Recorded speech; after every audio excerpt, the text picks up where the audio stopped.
आज हम स्टडी करेंगे VI characteristics of a Zener diode, under which हम देखेंगे difference between Zener and avalanche effect. Then हम स्टडी करेंगे ज़ीनर एंड एवलांच ब्रेकडाउन के बीच का डिफरेंस। जैसे कि हम जानते हैं कि ज़ीनर डायोड जो है ड्यूरिंग फॉरवर्ड बायसिंग बिल्कुल सेम बिहेव करता है जैसे कि हमारा नॉर्मल पीएन जंक्शन डायोड है। Conduction across Zener during forward biasing same होगी नॉर्मल पीएन जंक्शन डायोड की तरह, यानी कि एक पर्टिकुलर बैरियर वोल्टेज को जब तक आपका VF ओवरकम नहीं कर देगा, जब तक आपकी करंट IF जो है ज़ीनर के अक्रॉस फ्लो नहीं होगी, है ना। तो यहाँ हम फोकस करेंगे सिर्फ और सिर्फ रिवर्स बायसिंग में ज़ीनर डायोड के ऑपरेशन को कंसिडर नहीं करेंगे कि किसी तरह की कोई करंट फ्लो हो रही है ड्यूरिंग रिवर्स बायसिंग। यानी कि अगर मेरा ज़ीनर रिवर्स बायसिंग में कनेक्टेड है, ठीक है, रिवर्स बायस में कनेक्टेड है, तो ये हो गया आपका P, ये हो गया आपका N, है ना, ये हो गया एनोड, ये हो गया आपका कैथोड। तो P को मैं क्या कर दूंगी, अगर रिवर्स बायसिंग में है तो P को मैं जोड़ दूंगी किससे, निगेटिव से, और N को मैं जोड़ दूंगी पॉजिटिव से, यानी कि एनोड को निगेटिव बना दूंगी विथ रिस्पेक्ट टू कैथोड। तो अगर इस तरह का रिवर्स कनेक्शन मैंने दे रखा है ज़ीनर डायोड को, तो इनिशियली किसी तरह की कोई करंट नहीं फ्लो होगी, किसी तरह की रिवर्स करंट हमको नहीं मिलेगी अक्रॉस दी ज़ीनर। यानी कि रेजिस्टेंस जो होगा यहाँ पे फिलहाल वो बहुत ज़्यादा होगा, रिवर्स रेजिस्टेंस जो होगा वो बहुत ज़्यादा होगा, नियरली 100 मेगा ओम या उससे ऊपर होगा, ठीक है। तो किसी तरह कोई करंट नहीं फ्लो होगी, तो हम कह सकते हैं कि इस टाइम पे जो आपका ज़ीनर है वो ओपन सर्किट की तरह बिहेव करेगा, ओपन स्विच की तरह बिहेव करेगा। क्यों? क्योंकि कोई करंट या कंडक्शन यहाँ पे नहीं मिल रही है। कब? इनिशियली, ठीक है। तो मैंने ज़ीनर का लेयर डायग्राम बना दिया है जिसको मैंने रिवर्स बायसिंग में कनेक्ट किया है, N को पॉजिटिव से एंड P को निगेटिव से, एंड वेरिएबल रिवर्स वोल्टेज मैंने अप्लाई कर रखा है। यहाँ पे देखिए VB है आपका बैरियर पोटेंशियल, है ना। और जब भी इलेक्ट्रॉन क्या होता है अपनी जगह छोड़ के मूव करता है तो उसकी जगह मिलता है पॉजिटिव आयन, जब होल अपनी जगह छोड़ के मूव करता है तो उसकी जगह मिलता है निगेटिव आयन, ठीक है। D यहाँ पे मैंने क्या लिया है, डिप्लेशन ऑफ, ये width of depletion layer. Zener diode जो है आपका, जैसे मैंने प्रीवियस वीडियो में बताया था, हैविली डॉप्ड डायोड होता है। हैविली डॉप्ड डायोड क्या मतलब होगा इसका मतलब ये हो गया, जो हम इम्प्यूरिटी इसमें ऐड करने वाले हैं, acceptor impurity and donor impurity, इसका कंसंट्रेशन हमने बहुत हाई रखा है यहाँ पे। एक्सेप्टर इम्प्यूरिटी यानी कि ट्राइवेलेंट इम्प्यूरिटी जो अपने साथ क्या लाती थी, एक्स्ट्रा होल लेके आती थी, और डोनर इम्प्यूरिटी मतलब कि पेंटावेलेंट इम्प्यूरिटी जो अपने साथ एक्स्ट्रा इलेक्ट्रॉन्स लेके आती थी। तो हेविली डॉप ज़ीनर डायोड जो है हेविली डॉप है, इसका मतलब क्या है कि यहाँ पे आपको एक्स्ट्रा होल मिलने वाले हैं P रीजन में और एक्स्ट्रा इलेक्ट्रॉन मिलने वाले हैं N रीजन में, ठीक है। तो नॉर्मल से ज़्यादा इलेक्ट्रॉन होंगे आपके N रीजन में एंड नॉर्मल से ज़्यादा होल होंगे आपके P रीजन में। तो मैंने कहा कि डोपिंग इंटेंसिटी इंक्रीज है, यहाँ पे हेविली डॉप है ना, डोपिंग इंटेंसिटी ज़्यादा है, यानी कि चार्ज कैरियर यहाँ पे इलेक्ट्रॉन एंड होल ज़्यादा मिलने वाले हैं। तो मैंने मान लीजिए यहाँ पे N रीजन ले लिया है ना, तो क्योंकि डोपिंग इंटेंसिटी ज़्यादा रखी गई है तो N में इलेक्ट्रॉन ज़्यादा मिलेंगे आपको। तो नॉर्मली मान लीजिए मेरे पास ये 9 इलेक्ट्रॉन थे इस रीजन में और बड़े ही आसानी से घूम रहे थे, लेकिन क्योंकि यहाँ पे हमने इम्प्यूरिटी ज़्यादा डाली है, डोपिंग इंटेंसिटी ज़्यादा रखी है, तो N टाइप में मेरे कुछ और इलेक्ट्रॉन आ गए और इस एरिया को इनने पूरा भर दिया, ठीक है। तो एरिया तो उतने का उतना ही है, एरिया कॉन्स्टेंट है, लेकिन इम्प्यूरिटीज़ नंबर ऑफ इलेक्ट्रॉन यहाँ पे ज़्यादा हो गए, है ना। तो पूरी जगह आपकी भर चुकी है, रहने के लिए अब इलेक्ट्रॉन को मुश्किल हो रही है, इनके रहने में मुश्किल हो रही है। और ये सब क्या है, निगेटिव चार्ज पार्टिकल हैं, तो ये क्या करेंगे, आपस में रिपल करेंगे, रिपल्सिव फोर्स प्रोड्यूस करेंगे। और ये फोर्स किस तरह की होगी, ये आएगी आपके इस डिप्लेशन लेयर के वॉल पे और वॉल को श्रिंक कर देगी, अंदर की तरफ ढकेलेगी, उसकी विड्थ को कम करेगी। मान लीजिए P टाइप रीजन है जिसमें शुरू में कुछ होल्स हमने रखे थे, मान लीजिए 9 होल रखे थे हमने यहाँ पे, और ये बहुत ही मज़े में थे, पूरे एरिया को कवर कर रखा था इनने। इसके बाद मैंने कहा कि मैंने डोपिंग कुछ ज़्यादा ही कर दी है, यहाँ पे डोपिंग इंटेंसिटी मैंने बढ़ा दी है, तो यहाँ पे और होल आ गए उसी एरिया में, और ज़्यादा होल आ गए तो अब इनको रहने के लिए जगह कम पड़ेगी, और साथ में ये सारे के सारे क्या हैं, पॉजिटिव चार्ज पार्टिकल है, इनका चार्ज एक ही है, पॉजिटिव है सबके सब, तो ये आपस में रिपल करने लगेंगे। रिपल करेंगे मतलब कि रिपल्सिव फोर्स जनरेट होगी होल्स के थ्रू भी। और रिपल्सिव फोर्स कैसी होगी, ये सीधे जाके इस वाली बाउंड्री पे लगेगी, इस वाली वॉल पे लगेगी डिप्लेशन लेयर की, और ये वॉल जो है ये अंदर की तरफ श्रिंक होने लगेगा। तो इलेक्ट्रॉन का रिपल्सिव फोर्स भी ऐसा आया और होल का रिपल्सिव फोर्स भी ऐसा आया। तो ये रिपल्सिव फोर्स ने क्या किया, इस डिप्लेशन लेयर की विड्थ को श्रिंक करा दिया, कम करा दिया। अब ये डिप्लेशन लेयर की विड्थ जो है वो कम हो जाएगी इस रिपल्सिव फोर्स के वजह से, है ना। तो क्या बोला मैंने, क्योंकि डोपिंग इंटेंसिटी बहुत ज़्यादा है तो डिप्लेशन लेयर की जो विड्थ है ये कम हो गई। तो इनके बीच में इन्वर्स रिलेशनशिप होता है, डोपिंग इंटेंसिटी के बीच में और डिप्लेशन लेयर की विड्थ के बीच में। तो क्या समझे आप, क्योंकि जीनर आपका हैविली डॉप है तो यहाँ पे डिप्लेशन लेयर की विड्थ जो है आपको नैरो मिलने वाली है, कम मिलने वाली है। चीज़ को मैं इस फॉर्मूले से समझूंगी। ये मेरा फॉर्मूला है डिप्लेशन लेयर की विड्थ का, जो डिप्लेशन लेयर की विड्थ में यहाँ डी कह रही हूँ, यहाँ पे डब्ल्यू से मेंशन किया है। डब्ल्यू डी क्या है, विड्थ ऑफ डिप्लेशन लेयर, है ना। किसके बराबर है, √2 into epsilon divided by Q, है ना, ब्रैकेट में 1/Na यानी कि concentration of acceptor impurity plus 1/Nd यानी concentration of donor impurity multiplied by Vb यानी कि बैरियर पोटेंशियल।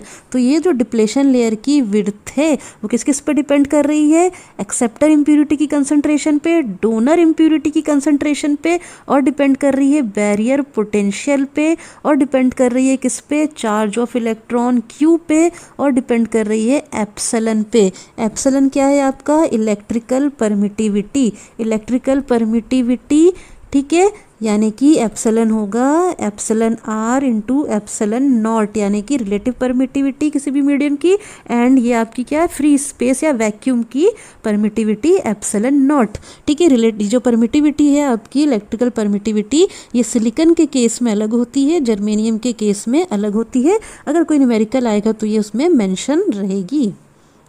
फॉर्मूले से साफ समझ में आ रहा है कि विड्थ ऑफ डिप्लेशन लेयर किस तरह से इन्वर्सली प्रोपोर्शनल है एक्सेप्टर इम्प्यूरिटी की कंसंट्रेशन एंड डोनर इम्प्यूरिटी के कंसंट्रेशन से, यानी कि जितनी ज़्यादा डोपिंग करेंगे उतनी ही कम डिप्लेशन लेयर की विड्थ मिलने वाली है, या वाइस वर्सा। जैसे जैसे रिवर्स वोल्टेज हम इंक्रीज करेंगे तो माइनॉरिटी कैरियर के वजह से कुछ करंट, बहुत ही थोड़ी करंट जो है वो फ्लो होगी in reverse bias condition across Zener diode, है ना। अब हमको पता है कि यहाँ पे डिप्लेशन लेयर की विड्थ बहुत कम है। डिप्लेशन लेयर की विड्थ बहुत कम है, इसका मतलब क्या है कि थोड़े ही रिवर्स वोल्टेज पे आपका इलेक्ट्रॉन एंड होल जो है वो डिप्लेशन लेयर को क्रॉस करने लगेगा, आपस में रिकम्बाइन होने लगेगा, और उनकी जगह हमको मिलने लग जाएंगे पॉजिटिव एंड निगेटिव आयन, है ना। यानी कि कुछ करंट आपकी जो है सर्किट में फ्लो होगी। यहाँ पे जो टनलिंग इफेक्ट है वो बहुत आसान होता है, क्यों, क्योंकि डिप्लेशन लेयर की विड्थ कम है तो इलेक्ट्रॉन एंड होल जो है वो बड़े ही आसानी से टनल कर लेते हैं, डिप्लेशन लेयर को क्रॉस कर लेते हैं, है ना। अब क्या होगा, ये इलेक्ट्रॉन एंड होल का डिप्लेशन लेयर को क्रॉस करना और भी आसान होते जाएगा जैसे जैसे ये रिवर्स वोल्टेज आपका इंक्रीज होगा। हमको पता है कि इलेक्ट्रिक फील्ड जो होती है वो होती है क्या, ये potential difference divided by D, ये मुझे पता है इलेक्ट्रिक फील्ड का फॉर्मूला है ना। तो जब भी ये इलेक्ट्रॉन एंड होल क्या करते हैं, डिप्लेशन लेयर को क्रॉस करके डिप्लेशन लेयर को आपस में रिकम्बाइन होते हैं तो इनकी जगह हमें मिलता है पॉजिटिव एंड निगेटिव आयन, यानी कि एक तरह का पोटेंशियल डिफरेंस क्रिएट होता है डिप्लेशन लेयर के थ्रू। पोटेंशियल डिफरेंस क्रिएट होता है जिसको मैंने ले लिया है V। डी क्या है, डिप्लेशन लेयर की विड्थ। इस पोटेंशियल डिफरेंस के वजह से जो इलेक्ट्रिक फील्ड जनरेट होती है, मैं इस डिप्लेशन लेयर को पैरेलल प्लेट कैपेसिटर की तरह मान लेती हूँ, है ना, तो ये जो पोटेंशियल डिफरेंस आपका क्रिएट हुआ है इन प्लेट्स के अक्रॉस, इनके वजह से क्या होगा, इस पोटेंशियल डिफरेंस के वजह से क्या होगा, इलेक्ट्रिक फील्ड जनरेट होगी। तो ये एन टाइप है, ये पी टाइप है ना, तो पोटेंशियल डिफरेंस क्या हो गया, वी एन पी यानी पॉजिटिव से निगेटिव की तरफ पोटेंशियल डिफरेंस हुआ, तो ये इलेक्ट्रिक फील्ड जनरेट हुई आपकी ई पॉजिटिव से निगेटिव की तरफ। और इलेक्ट्रिक फील्ड कैसी है, ये इलेक्ट्रिक फील्ड इन्वर्सली प्रोपोर्शनल है विड्थ ऑफ डिप्लेशन लेयर की। और हमें पता है कि जीनर में विड्थ ऑफ डिप्लेशन लेयर जो होती है वो कम होती है ना, बहुत कम होती है। इसका मतलब क्या है कि जो इलेक्ट्रिक फील्ड मिलने वाली है हमको बहुत ज़्यादा मिलने वाली है कम रिवर्स वोल्टेज पे ही। इलेक्ट्रिक फील्ड प्रोड्यूस होगी अक्रॉस दी जंक्शन, वो बहुत ज़्यादा होगी, अप्रॉक्सीमेटली 10⁶ वोल्ट पर मीटर होगी। अगर आपकी इलेक्ट्रिक फील्ड बहुत ज़्यादा जनरेट हो रही है तो इसका क्या मतलब है, जैसे जैसे आप वी आर को बढ़ाते जाएंगे, डिप्लेशन लेयर की विड्थ ऑलरेडी कम है, इसका मतलब इलेक्ट्रिक फील्ड की इंटेंसिटी बहुत ही ज़्यादा हो जाएगी, और इतनी ज़्यादा हो जाएगी कि आपके कोवेलेंट बॉन्ड जो हैं बड़े ही आसानी से ब्रेक होने लगेंगे। कोवेलेंट बॉन्ड ब्रेक होंगे, इसका मतलब कि नंबर ऑफ फ्री इलेक्ट्रॉन्स जो हैं बहुत ज़्यादा हो जाएंगे, टनलिंग इफेक्ट बहुत ज़्यादा हो जाएगा, ये इलेक्ट्रॉन होल में जाके मर्ज होंगे, रिकम्बाइन होंगे, और आपको मिलेगी क्या, करंट रिवर्स डायरेक्शन में आई आर। तो जैसे हम रिवर्स वोल्टेज वी आर की वैल्यू इंक्रीज करेंगे, मोर कोवेलेंट बॉन्ड ब्रेक होते जाएंगे, और आपको रिवर्स करंट आई आर जो है मिलना चालू हो जाएगी जीनर के अक्रॉस ड्यूरिंग रिवर्स बाइसिंग, है ना। एक वोल्टेज आपका आएगा यहाँ पे, जैसे जैसे वी आर आप बढ़ाएंगे तो रिवर्स वोल्टेज एक आएगा आपका वी जेड के, है ना, इसको मैंने वी जेड यानी कि जीनर, और के यानी कि क्या है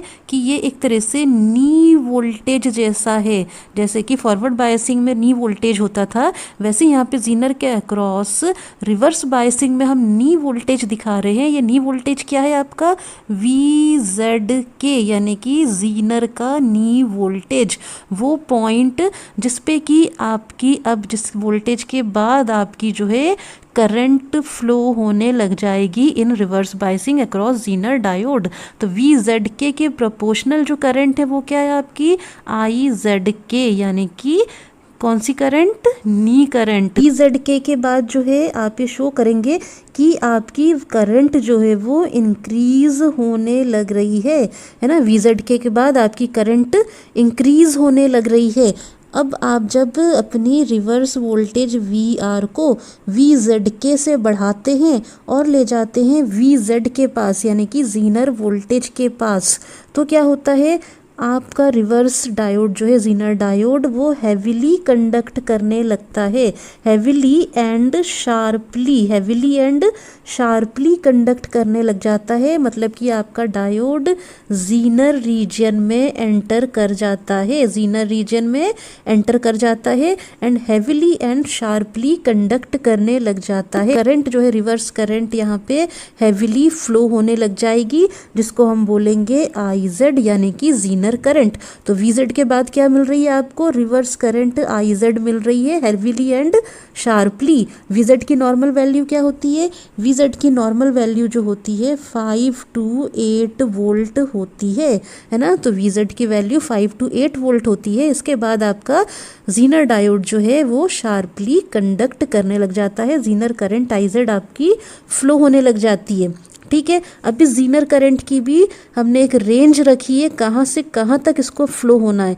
तो जीनर करंट की रेंज देख लीजिए, आई जेड मिनिमम से आई जेड मैक्सिमम तक। आई जेड मिनिमम क्या है, जीनर करंट की वो value, minimum value, Zener current की मिनिमम वैल्यू जहाँ से आपका कंडक्शन चालू हो गया है ना। और आई जेड मैक्सिमम क्या है, आई जेड मैक्सिमम मतलब कि जीनर करंट की वो मैक्सिमम वैल्यू जिसके बाद आपका जीनर डायोड डैमेज हो जाएगा।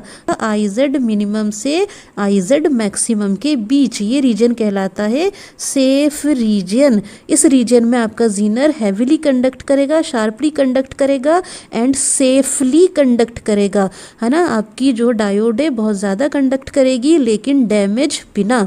लेकिन अब जब आई जेड आपका greater than I Z maximum हो जाएगा तब आपका जीनर डायोड डैमेज हो जाएगा। जेड मिनिमम से आई जेड मैक्सिमम के बीच में यानी कि सेफ रीजन में क्या होगा, आपको मिलेगा constant Zener voltage V Z. यहाँ पे आपकी करंट तो शार्पली इंक्रीज हो रही है लेकिन वी जेड में कोई भी डिफरेंस नहीं आएगा, यहाँ पे आपको constant Zener voltage V Z मिलेगा। तो आपकी जो वोल्टेज रेगुलेशन की जो क्या स्पेशलिटी है आपकी वोल्टेज रेगुलेटर की, जीनर डायोड की, वो किस रीजन में होती है, इस सेफ रीजन में होती है। यहाँ पे ये प्रोवाइड करेगा आपको voltage regulation, voltage regulation provide करेगा, यानी कि जीनर एक्ट करेगा एज वोल्टेज रेगुलेटर। तो कोई पूछता है कि वोल्टेज रेगुलेटर की तरह कब बिहेव करता है जीनर, तो रिवर्स बायस में बिहेव करता है कब, जब आपको मिलने लग जाती है reverse current I Z minimum and I Z maximum के बीच में, यानी कि जब आपको मिलने लग जाता है कांस्टेंट वोल्टेज वी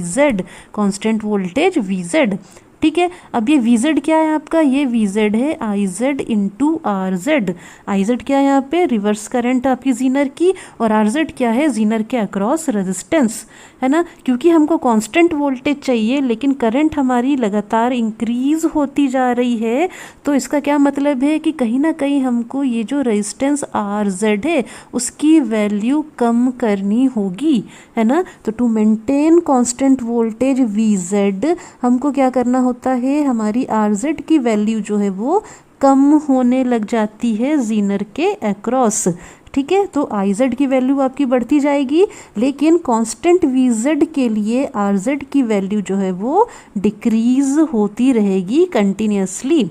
इस तरह से हमें कांस्टेंट वोल्टेज वी जेड मिलेगा over the region I Z minimum and I Z maximum, और इस रीजन में हमारा जीनर डायोड काम करेगा एज ए वोल्टेज रेगुलेटर, यानी कि इस रीजन में सेफली कंडक्शन हो रहा है तो हम जीनर डायोड की इक्विवेलेंट सर्किट बना सकते हैं यहाँ पे, है ना। रिवर्स बायस में जीनर लगा हुआ है, ये हो गया माइनस, ये हो गया प्लस, और इसकी इक्विवेलेंट सर्किट क्या हो जाएगी, इसकी इक्विवेलेंट सर्किट हो जाएगी कि जीनर के सीरीज में लगा हुआ है resistance R Z constant voltage V Z, ताकि हमको मिल पाए अक्रॉस जीनर 5 से 8 वोल्ट का। ठीक है, या मैं इसको कैसे लिख कर सकती हूँ कि वी जेड को मैं एक बैटरी से शो कर सकती हूँ, क्योंकि वी जेड तो हमेशा आपका कांस्टेंट ही रहेगा, आर जेड उसको कांस्टेंट करता रहेगा लगातार, है ना। तो वी जेड को मैं एक बैटरी से शो कर सकती हूँ प्लस माइनस, और उसके सीरीज में लगा दूंगी resistance R Z.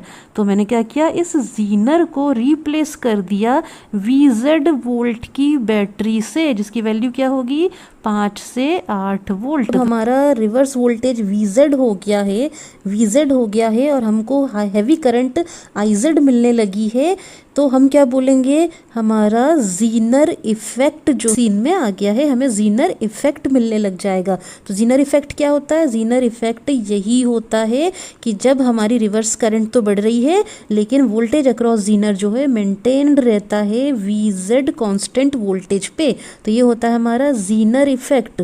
Zener effect कब आता है, वी जेड के बाद। अच्छा, जब ये वी जेड पे पहुंचता है तो ऑलरेडी जीनर डायोड के अक्रॉस टेम्परेचर बहुत बढ़ जाता है, लेकिन जीनर डायोड इस टेम्परेचर को टॉलरेट कर लेता है क्योंकि इसकी पावर डिसिपेशन कैपेबिलिटी जो होती है बहुत ज़्यादा होती है, तो विदाउट डैमेजिंग ये इसको टेम्परेचर को टॉलरेट कर लेगा। अगर हमारा नॉर्मल पीएन जंक्शन डायोड है तो हमें पता है कि उसकी डिप्लेशन लेयर की विड्थ ड्यूरिंग रिवर्स बायस जो है बहुत ज़्यादा होगी, और हमको पता है कि जो हमारी इलेक्ट्रिक फील्ड इंटेंसिटी होती है वो होती है potential difference divided by distance, ये विड्थ ऑफ डिप्लेशन लेयर, है ना। तो अगर विड्थ ऑफ डिप्लेशन लेयर बहुत ज़्यादा है तो इसका मतलब क्या है कि जो इलेक्ट्रिक फील्ड इंटेंसिटी यहाँ प्रोड्यूस होगी इस डिप्लेशन लेयर में, वो क्या होगी, आपकी कम प्रोड्यूस होगी कंपेयर टू जीनर डायोड, है ना। तो अगर हमें कंडक्शन कराना है तो हमको क्या करना पड़ेगा, ऐसे नॉर्मल डायोड में ड्यूरिंग रिवर्स बायसिंग अगर कंडक्शन कराना है तो उसके लिए हमें वी आर की वैल्यू, रिवर्स वोल्टेज की वैल्यू ज़्यादा इंक्रीज करनी पड़ेगी कंपेयर टू वी जेड यानी कि जीनर वोल्टेज। मैं reverse voltage V R increase करना चालू करूँगी, पीएन जंक्शन के अक्रॉस इलेक्ट्रिक फील्ड भी इंक्रीज होगी।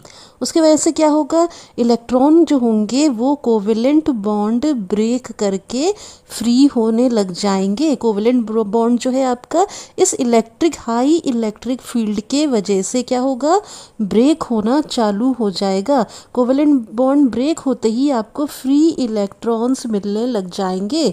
ठीक है, अब ये फ्री इलेक्ट्रॉन क्या करेंगे, इनकी काइनेटिक एनर्जी जो है या इनकी जो मूवमेंट की वेलोसिटी है ये बहुत ज़्यादा हो जाएगी, बहुत ज़्यादा काइनेटिक एनर्जी से जंक्शन के अक्रॉस मूव करने लग जाएंगे।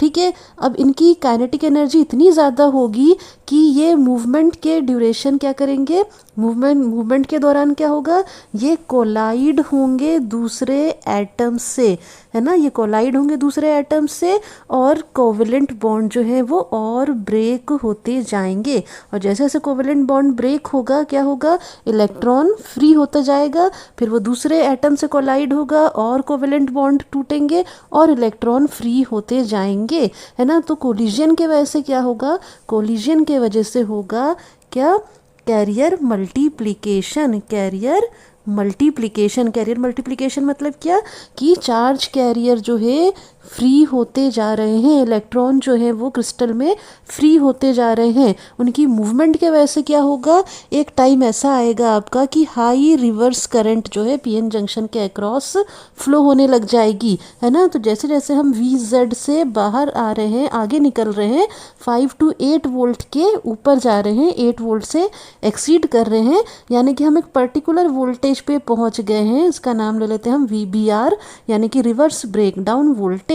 इस टाइम पे क्या होगा, इतने ज़्यादा इलेक्ट्रॉन आपके फ्री हो जाएंगे, सर्किट के अक्रॉस, के जंक्शन के अक्रॉस टेम्परेचर इतना ज़्यादा हो जाएगा कि आपकी बहुत ज़्यादा रिवर्स करंट जो है वो फ्लो होने लग जाएगी, है ना। और ये करंट कैसी होगी, एब्रप्ट होगी। इसका नेचर कैसा होगा, एब्रप्ट होगा, जबकि जीनर करंट का नेचर कैसा था, शार्प था।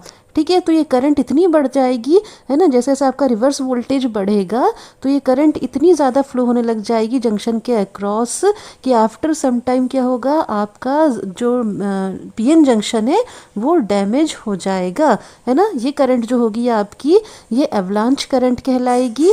और ये ब्रेकडाउन क्या होगा आपका, एवलांच ब्रेकडाउन होगा, एवलांच ब्रेकडाउन। ठीक है, तो मैंने क्या कहा कि जीनर वोल्टेज के बाद अगर हम वोल्टेज एक्सीड करते हैं, पॉइंट ऐसा आएगा रिवर्स वोल्टेज का जिसको हम बोलेंगे रिवर्स ब्रेकडाउन वोल्टेज। इस टाइम पे क्या होगा, बहुत ज़्यादा हाई रिवर्स करंट फ्लो होने लग जाएगी आपकी किसके, डायोड के जंक्शन के अक्रॉस, और इसको हम क्या बोलेंगे, एवलांच ब्रेकडाउन, या इस इफेक्ट को हम क्या बोलेंगे, एवलांच इफेक्ट। जीनर ब्रेकडाउन के लिए कम रिवर्स वोल्टेज चाहिए, जबकि एवलांच ब्रेकडाउन के लिए ज़्यादा रिवर्स वोल्टेज की रिक्वायरमेंट है। जीनर ब्रेकडाउन शार्प होता है, जबकि एवलांच जो होता है एब्रप्ट होता है। जीनर ब्रेकडाउन कंट्रोलेबल होता है, जबकि एवलांच जो है अनकंट्रोलेबल होता है, और इसके वजह से हमारा डायोड डैमेज हो जाता है।